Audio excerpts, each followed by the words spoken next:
জীবনটা অনেক অদ্ভুত, তাই না? বিশেষ করে মেয়েদের জীবন। সারাদিন একটা মেয়ে ঘরে সব পরিশ্রম করে, সব কাজ করে, তারপরও বেলা শেষে স্বামীর মুখে শুনতে হয় যে বাসায় বসে কি করো। অথচ সেই নারীটা সারাদিন বাসায় কি করে সেই নারীটাই জানে। সারাদিন বাচ্চা সামলাইতে হয়, ঘর গোছাইতে হয়, রান্না বান্না করতে হয়, কাপড় চোপড় ধুইতে হয়, কত কাজ। তারপরে বলে কি যে তুমি কি করো বাসায় বসে।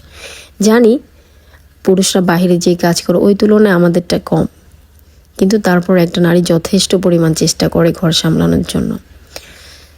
সো হ্যালো, আসসালামু আলাইকুম। চলে আসলাম আমি সঞ্জিদা লাইফস্টাইল পেজ থেকে।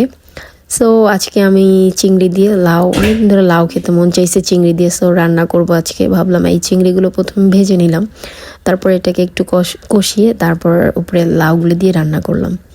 সো আমার কথায় যারা সহমত অবশ্যই কমেন্ট করে জানাবেন, আর আমার ভিডিওটা যারা দেখেন অবশ্যই একটা করে লাইক, একটা করে কমেন্ট করে দিবেন, আর বেশি বেশি করে শেয়ার করে দিবেন।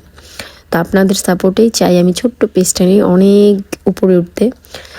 সো আবারও যেটা বলতেছিলাম আর কি, বাচ্চাদের সামলানো, একটা বাচ্চা সামলানো মানে অনেক কষ্ট, সেটা একটা মাই বুঝে। সো যে প্রত্যেকটা মা বুঝবে এই কষ্টটা কি। সো যারা যারা আমার ভিডিও দেখেছেন সবাইকে অসংখ্য ধন্যবাদ। অন্য একটা ভিডিও নিয়ে আমি সঞ্জু আবার চলে আসবো। তো আজকের মতো এই পর্যন্তই। সবাই ভালো থাকবেন, সুস্থ থাকবেন। আল্লাহ হাফেজ, আসসালামু আলাইকুম।